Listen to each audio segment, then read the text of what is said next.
Shalom, Bapak Ibu Saudara, saya terlalu percaya kalau sampai minggu ini kita ada sebagaimana kita ada itu karena bukti pemeliharaan Tuhan nyata buat hidup kita. Itu sebabnya keadaan apapun yang sedang kita hadapi di sekitar kita, mari jangan takut, percayalah pada Tuhan karena Tuhan yang pelihara hidup kita. Hari ini satu topik yang saya ingin untuk kita belajar bersama-sama, yaitu bahaya dari ketakutan. Apa itu ketakutan? Ketakutan itu suatu tanggapan emosi terhadap ancaman nyata. Jadi kalau tidak nyata, berarti itu bukan yang dimaksud dengan ketakutan. Mungkin itu kekhawatiran, kegelisahan, atau lainnya. Nah, takut adalah suatu mekanisme pertahanan hidup yang terjadi sebagai respon karena suatu stimulus tertentu. Misalnya, rasa takut atau ancaman atau bahaya. Jadi itu bentuk respon. Karena itu psikolog mereka menyebutkan bahwa takut adalah suatu emosi dasar yang sama seperti kebahagiaan, kesedihan atau kemarahan. Ini emosi dasar yang ada pada hidup manusia.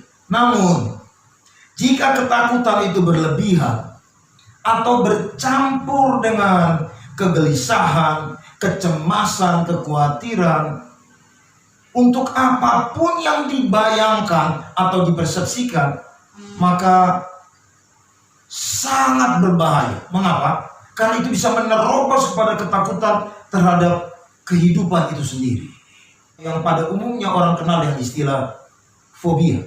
Nah, Bapak Ibu Saudara, bagaimana dengan ketakutan dalam konteks kehidupan orang percaya? Ketakutan tidak mungkin menimpa atau mengontrol, menguasai, membelenggu orang yang hidup dalam hadirat Tuhan. Ya seharusnya seperti itu. Tapi pada faktanya, Alkitab tidak memberi gambaran kehidupan bahwa kita itu bebas dari ketakutan. Kalau lihat dalam konteks perjanjian lama, perjanjian baru, ada istilah-istilah yang dipakai yang berkaitan dengan kata takut ini. Nah, saudara pasti kenal kata yairai atau ditulis yare. Ada juga kata yang disebut dengan kata pakat. Nah, ini punya konotasi negatif dari ketakutan itu. Ini punya pengertian ada kengerian, penakut. Berbeda dengan kata yira dan phobos yang punya pengertian takut pada Tuhan. Kata ini menunjuk pada pengertian kepatuhan, ketaatan kepada Tuhan. Nah, beberapa contoh di Alkitab yang berkaitan dengan teguran Tuhan Yesus kepada murid-murid. Satu hari setelah Yesus mengadakan mujizat di Kapernaum, saudara pasti tahu kisah itu dalam Matius pasal 8. Mereka kemudian naik perahu. Pada waktu menyeberang, lalu datang gelombang badai. Sementara Yesus sedang tertidur di dalam perahu. Murid-murid begitu ketakutan dan mereka membangunkan dia. Saudara, pada waktu Yesus bangun, Yesus berkata, "Diam, tenanglah." Tapi setelah itu dia menegur murid-muridnya. "Mengapa kamu takut dan tidak percaya?" Nah, Bapak Ibu Saudara yang terkasih dalam Tuhan, itu sebabnya hari ini kita akan belajar apa pengaruh, apa dampak ketakutan, apa bahaya ketakutan jika itu mengontrol kehidupan orang percaya. Saudara, kita akan melihat satu konteks dalam Alkitab yang berkaitan dengan peristiwa 12 pengintai diutus untuk mengintai tanah perjanjian. Saudara tahu dalam kisah itu, yang menarik begini, mereka itu telah berhasil mengatasi pasukan Firaun. Mereka telah menyeberangi laut Teberau. Mereka menghadapi tantangan perjalanan yang luar biasa.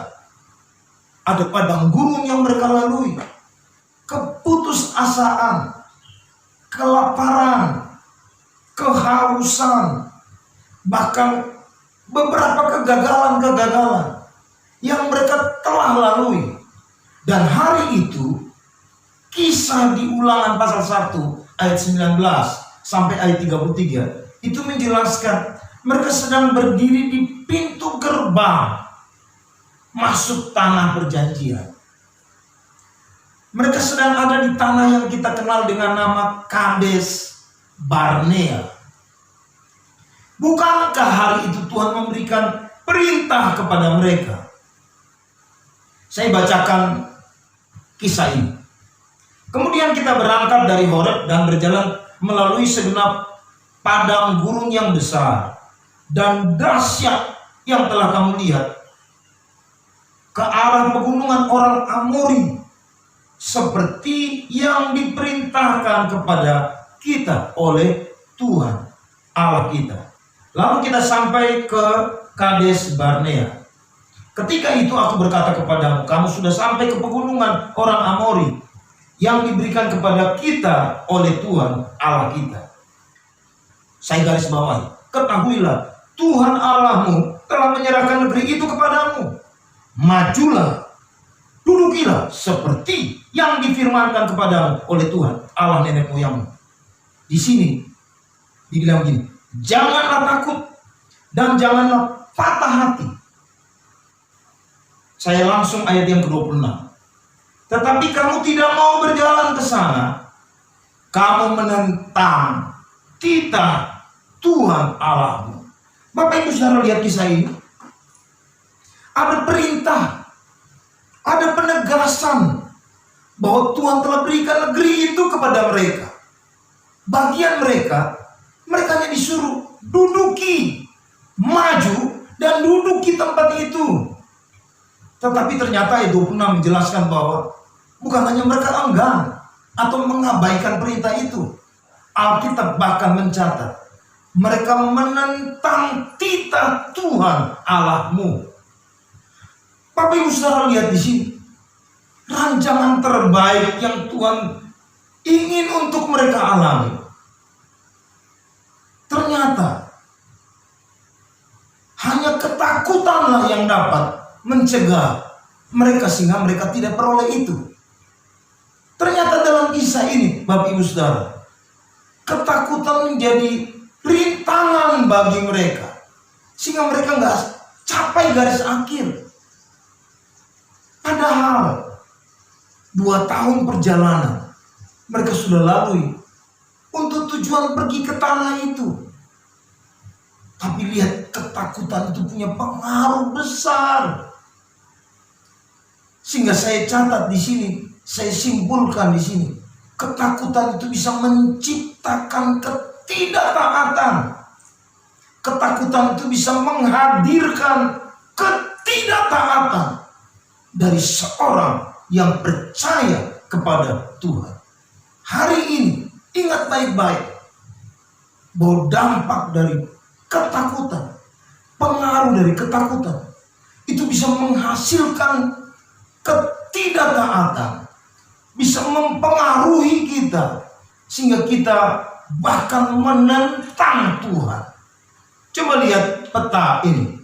Mereka sudah tiba di situ. Dan Bapak Ibu saudara tahu kisahnya. Akibat dari hari itu mereka menolak untuk melakukan titah Tuhan. 38 tahun mereka harus berputar-putar baru mereka mendapat kesempatan yang kedua untuk masuk kembali ke tanah perjanjian. Bapak Ibu saudara yang terkasih dalam Tuhan, saya mau ingatkan kita sebagai anak-anak Tuhan bahwa jangan biarkan ketakutan itu menguasai kehidupanmu sehingga apa yang ada di depan kita mungkin seperti yang kemarin kita bahas, Elim sedang ada di depan kita.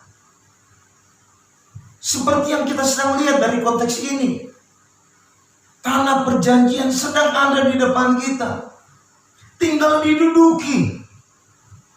Tapi mereka tidak melakukan itu. Bukankah Yakobus 4 ayat 17 bilang begini, jika seorang tahu bagaimana ia harus berbuat, tetapi ia tidak melakukannya, ia berdosa. Dan hari ini saya mau bilang buat Bapak Ibu saudara, ketidaktaatan itu dosa di hadapan Tuhan. Saudaraku, bukankah ketaatan itu menghasilkan perkara-perkara mujizat? Bukankah ketaatan membawa kita mencapai tujuan-tujuan ilahi? Bukankah ketaatan membawa kita melihat janji-janji Tuhan itu digenapi dalam kehidupan kita? Orang-orang Farisi, mereka itu adalah peneliti firman, peneliti Torah. Mereka belajar tentang Torah. Tapi sampai satu kesempatan ketika Yesus hadir, justru yang terjadi, mereka menolak dia. Kisah yang luar biasa dari perwira Kapernaum itu menolong kita untuk menjelaskan bahwa orang ini percaya luar biasa kepada perkataan Tuhan. Dia bahkan berkata begini, saya tidak layak menerima engkau di dalam rumahku. Itu sebabnya cukup ucapkan sepatah kata, maka saya percaya perkataan itu sanggup berkuasa, sehingga saya akan melihat hambaku itu sembuh. Saudara lihat kisah yang lain di Alkitab. Nabi Elia ketika berjumpa dengan seorang janda di Sarfat, dia hanya punya sedikit tepung dan minyak, dia akan buat untuk makan, dan besok mereka mati. Tapi ketika Elia berkata, buat dulu bagiku, baru kepada engkau dan anakmu. Sebab firman Tuhan berkata, akan tersedia minyak dan tepung dalam buli-buli sampai datang hujan. Janda itu tidak komentar apa-apa, dia langsung bertindak. Dan apa yang terjadi? Tiap hari dia selalu lihat ada tepung dan minyak di dalam buli-buli. Hari ini jangan biarkan ketakutan itu menjadi penghalang bagimu, sehingga janji Tuhan itu tidak engkau raih dalam hidupmu. Jangan biarkan ketakutan menjadi penghalang bagimu, sehingga kita nggak mencapai tujuan-tujuan Tuhan dalam kehidupan kita. Jangan biarkan ketakutan menjadi penghalang bagi kita, sehingga kita tidak lihat mujizat terjadi dalam kehidupan kita. Yang mau, yang siap, katakan amin. 2 Timotius 1 ayat 7 bilang begini, sebab Allah memberikan kepada kita bukan roh ketakutan, melainkan roh yang membangkitkan kekuatan, kasih, dan ketertiban. Haleluya. Jadi Alkitab bilang roh yang membangkitkan kekuatan. Saya percaya karena kita menerima roh yang membangkitkan kekuatan, itu akan membuat kita tidak gentar menghadapi semua ketidakpastian yang sedang terjadi hari-hari ini. Roh yang membangkitkan kasih itu menolong kita untuk melakukan yang terbaik, sekalipun kita sedang berhadapan dengan tekanan-tekanan, perampokan, penjamretan, dan macam-macam hal yang lain. Kayak biar kasihmu dikenal, diketahui oleh orang lain. Lalu roh yang membangkitkan ketertiban, itu berarti bahwa saya percaya kita tidak hidup dalam spekulasi-spekulasi yang tidak masuk akal. Kita tidak hidup dalam sebuah gaya hidup yang kacau balau. Karena itu hari ini mari minta supaya Tuhan menguatkan kita, sehingga kita tidak berjalan di dalam ketakutan. Amin. Mari lihat ayat-ayat berikutnya. Bapak Ibu Saudara, mulai dari ayat 27 sampai ayat 32 dari ayat ini. Saya bacakan. Kamu menggerutu dalam kemahmu serta berkata, karena Tuhan membenci kita, maka ia membawa kita keluar dari tanah Mesir untuk menyerahkan kita ke tangan orang Amori supaya dimusnahkan. Kemanakah pula kita maju? Saudara-saudara, kita telah membuat hati kita tawar dengan mengatakan, orang-orang itu lebih besar dan lebih tinggi daripada kita. Kota-kota di sana besar dan kubu-kubunya sampai ke langit. Lagi pula kami melihat orang-orang enak di sana. Ayat 9. Ketika itu aku berkata kepadamu, janganlah gemetar, janganlah takut kepada mereka. Untuk kedua kali kata jangan takut itu diucapkan. Tuhan Allahmu yang berjalan di depanmu, dialah yang akan berperang untukmu, sama seperti yang dilakukannya bagimu di Mesir, di depan matamu. Ayat 31. Dan di padang gurun, di mana engkau melihat bahwa Tuhan Allahmu mendukung engkau, seperti seorang mendukung anaknya, sepanjang jalan yang kamu tempuh, sampai kamu tiba di tempat ini. Tapi walaupun demikian, kamu tidak percaya kepada Tuhan Allahmu yang berjalan di depanmu di perjalanan untuk mencari tempat bagimu, di mana kamu dapat berkemah dengan api pada waktu malam dan dengan awan pada waktu siang, untuk memperlihatkan kepadamu jalan yang harus kamu tempuh. Bapak Ibu Saudara, lihat di sini. Ternyata ketakutan itu merusak cara pandang, merusak pengertian kita tentang Allah sendiri, bahkan tentang jalan-jalan Tuhan, tentang maksud-maksud Tuhan.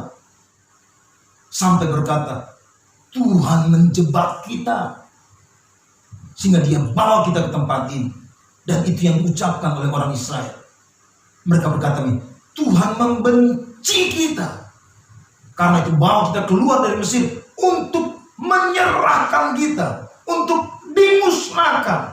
Bapak Ibu Saudara, lihat bahaya yang kedua ini dari ketakutan. Bukan hanya keluhan-keluhan, bukan hanya ketidakpercayaan, tapi sampai dakwaan kepada Tuhan. Sehingga saya sebutkan di sini dampak yang kedua, bahaya yang kedua dari ketakutan, yaitu merusak perspektif orang Israel tentang Allah dan tujuan-tujuannya. Ingat baik-baik Bapak Ibu Saudara, ketakutan bisa merusak cara pandang kita, merusak perspektif kita tentang siapa Tuhan sebenarnya. Di dalam ayat ini sampai bahkan dibilang oleh Musa, bukankah Tuhan yang berjalan di depanmu, Tuhan yang berperang ganti engkau, Tuhan yang gendong kita dan bawa kita sehingga kita tiba di tempat ini. Bukankah Tuhan yang berjalan mendahului kita untuk mencari tempat di mana kita berkemah? Namun demikian mereka tetap tidak percaya. Saudara, ini sesuatu yang naif. Begitu banyak mujizat, begitu banyak perbuatan ajaib yang telah mereka saksikan, tapi mereka tetap menjadi tidak percaya kepada Tuhan. Bahkan mereka dakwa Tuhan hanya karena ketakutan yang menguasai mereka. Itu sebabnya hari ini saya mau bilang buat Bapak Ibu Saudara, kalau ada ketakutan yang sedang hingga padamu hari ini, yang sebenarnya di dalamnya itu ada kecemasan, ada kekhawatiran yang bercampur, maka hari ini mari kita berdoa, minta supaya Tuhan tolong kita, singkirkan itu dari hidup kita. Saya dorong Bapak Ibu Saudara supaya mari belajar untuk melihat Tuhan dalam pengalaman-pengalaman yang sudah kita lalui, supaya kita jangan sampai akhirnya salah mengerti tentang Tuhan dikala keadaan-keadaan yang sepertinya tidak kita inginkan itu sedang hadir dalam kehidupan kita. Saya mau bilang buat Bapak Ibu Saudara, mari minta ampun dari hadapan Tuhan kalau itu menguasai kehidupan. Dampak yang ketiga atau bahaya yang ketiga daripada sebuah ketakutan, saya kembali ke konteks ayat ini, yaitu kalau Bapak Ibu Saudara perhatikan, efek daripada ketakutan itu menularkan, tidak hanya dialami sendiri.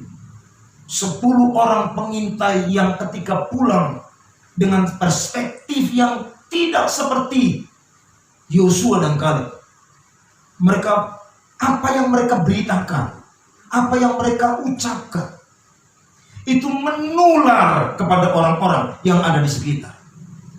Itu sebabnya saya mau bilang begini, semangat yang patah itu akan menggerus kekuatan kita, keberanian kita. Bahkan bukan hanya itu, merampas semangat orang lain. Ini sama dengan dosa ketidaktaatan. Ketidaktaatan satu orang itu punya pengaruh buat banyak orang. Ketakutan dari 10 orang ini berdampak pada semua orang Israel. Yang paling naif bukan hanya pengaruhnya untuk 1 hari, 1 minggu, atau 1 bulan, bukan juga 1 tahun. Apa yang Alkitab tunjukkan kepada kita, 1 generasi harus mati dulu, baru mereka bisa melihat janji Tuhan itu digenapkan dalam kehidupan mereka. Bapak Ibu Saudara, apapun yang sedang dilakukan atau didesain oleh iblis atau oleh siapapun berkaitan dengan virus corona yang membuat semua orang menjadi takut. Bahkan kita mulai berpikir kita sedang masuk dalam sebuah masa yang disebut dengan new normal, sebuah kebiasaan yang baru, dan itu dianggap biasa, itu dianggap normal. Orang mulai berpikir, apa yang akan terjadi kalau itu terus berjalan seperti itu? Saya hari ini mau bilang buat Bapak Ibu Saudara, jangan biarkan persepsi-persepsi, bayangan-bayangan yang bisa menghantuimu, sehingga kemudian muncullah kecemasan, kekhawatiran yang berlebihan. Bapak Ibu Saudara, ternyata ketakutan itu berdampak, punya efek menular kepada orang-orang di sekitar kita. Sama seperti ketidaktaatan itu juga menular kepada orang lain. Ulangan 1 ayat 28 bilang ini, kemanakah pula kita maju? Saudara-saudara, kita telah membuat hati kita tawar dengan mengatakan orang-orang itu lebih besar dan lebih tinggi daripada kita. Kota-kota di sana besar dan kubu-kubunya sampai ke langit.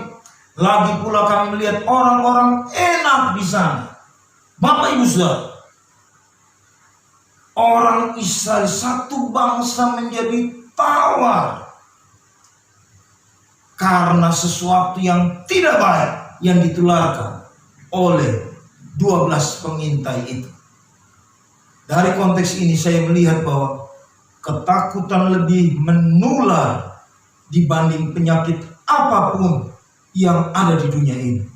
Itulah sebabnya Amsal 17 ayat 22, hati yang gembira obat yang manjur, tetapi semangat yang patah mengeringkan tulang.